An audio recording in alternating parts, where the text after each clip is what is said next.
Okay, सो अब आते हैं क्वेश्चन नंबर 7 पे।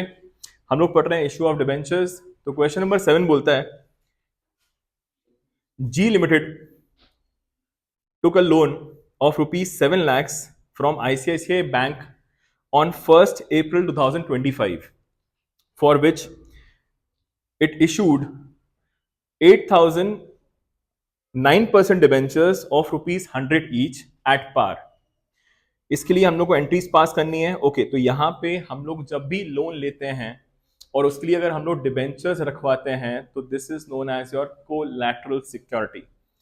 कोलैटरल सिक्योरिटी का मतलब होता है कुछ भी गिरवी रखवाना, क्योंकि आपने बैंक से लोन लिया है तो उसके लिए। अब यहाँ पे अगर आपने कोई चीज गिरवी रखवाई है और अगर आप अमाउंट डिबेंचर्स का जो बैंक का लोन लिया है, अगर आप वो पे ऑफ नहीं करवा पाते हो तो बैंक वही डिबेंचर्स को उठाकर मार्केट में बेच सकती है। तो स्टार्ट करते हैं विद क्वेश्चन नंबर 7। सो यहां पे देयर आर टू मेथड्स। तो यहां पे सबसे पहला जो हमने काम किया है that is we have taken a loan. तो ये एंट्री होगी आपकी 1 अप्रैल 2025 को। The entry would be bank account debit to bank loan. यहां पे आप आईसीआईसीआई बैंक का जिक्र नहीं करेंगे, you will simply write bank account debit to bank loan. आपने लोन ले लिया, so we have taken a loan of rupees 7 lakhs। We have taken a loan of 7 lakhs from the bank. तो ये हो गई आपकी पहली entry. This is the basic entry. अब होता ये है, आपने बैंक के पास डिबेंचर्स इशू किए हैं, डिबेंचर्स रखवाए हैं आपने डिबेंचर्स बेचे नहीं हैं, आपने सिर्फ रखवाए हैं। अब जो आप डिबेंचर्स रखवाते हो इसकी दो चीजें हो सकती हैं। अगर आप टाइमली बैंक का लोन रीपे कर देंगे तो आपको यही डिबेंचर्स बैंक वापस कर देगी, और अगर आपने ये लोन पे ऑफ नहीं किया टाइमली तो बैंक यही डिबेंचर्स उठाकर मार्केट में सेल ऑफ करके अपना अमाउंट रिकवर कर लेगी।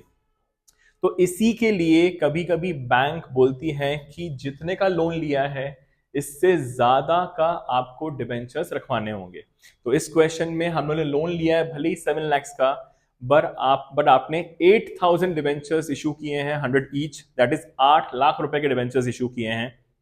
तो यहाँ पे 1 लाख एक्स्ट्रा ही रखवाती है बैंक। ठीक है, सो यहां पे जो एंट्री होती है, the next entry will be on 1 अप्रैल 2025। आपने डिबेंचर्स इशू किए हैं तो यहां पे हो जाएगा 9% डिबेंचर्स टू 9% डिबेंचर्स अकाउंट। आपने डिबेंचर्स इशू किए हैं 8,000, 100 का एक, तो 8 लाख के डिबेंचर्स इशू किए हैं ना। तो क्वेश्चन अराइजेस डेबिट में क्या जाए। 9% डिबेंचर्स इसलिए आ रहा है बिकॉज इट्स अ लायबिलिटी, आपने डिबेंचर्स इशू कर दिए। डेबिट में दो चीजें हो सकती हैं, बताया था मैंने। या तो आपको ये डिबेंचर्स वापस मिल जाएंगे जब मैच्योरिटी होगी, जब आप वो बैंक का लोन पे ऑफ कर दोगे आपके वो डिबेंचर्स वापस आ जाएंगे। या तो अगर आप पेमेंट नहीं कर पाते हैं बैंक के लोन का तो बैंक ये डिबेंचर्स को उठाकर बेच सकती है। तो अभी भी ये एक सस्पेंस बना हुआ है। तो यहां पे जो डेबिट करेंगे हम लोग दैट वुड बी और debenture suspense account debit. So entry would be debenture suspense account debit 8 lakhs to 9% debentures 8 lakhs। तो ये होती हैं आपकी दो एंट्रीज जब भी आप लोन लेते हैं और लोन लेने के लिए आपने डिबेंचर इशू किए होते हैं एज अ कोलैटरल सिक्योरिटी। ठीक है, इसके ठीक बाद क्वेश्चन में एक और चीज बोली गई है that we have to prepare a balance sheet extract. तो स्टार्ट करते हैं। तो यहां पे आएगा आपका बैलेंस शीट। तो बैलेंस शीट का जो फॉर्मेट होता है that's your serial number, particulars, note number and amount. यहां पे भी जो बैलेंस शीट बनती है वो बनती है कंपनीज एक्ट के हिसाब से, क्योंकि debentures is the part of companies only. So यहाँ पे जो बैलेंस शीट का फॉर्मेट होगा that will be serial number, particulars, note number and amount.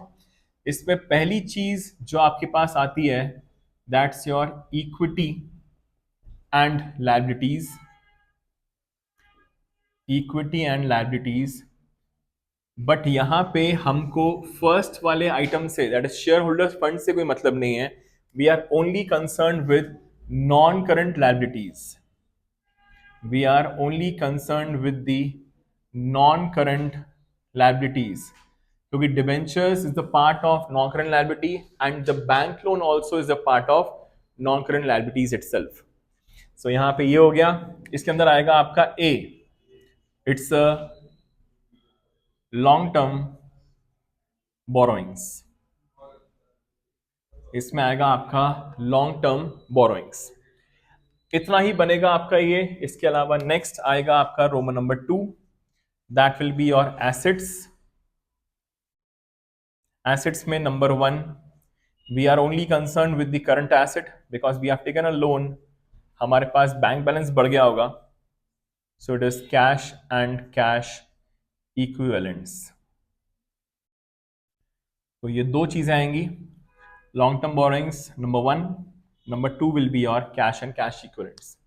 इसके ठीक बाद बनाना होता है आपको notes to accounts. Notes to accounts बनेगा अब, इसका फॉर्मेट होता है सीरियल नंबर, पर्टिकुलर्स, अमाउंट के we will have 2 of the columns, amount and amount. Number one is your long term borrowings. Number 1 is your long-term borrowings. Now, since we have taken a loan from the bank, so the first item will appear will be your bank loan.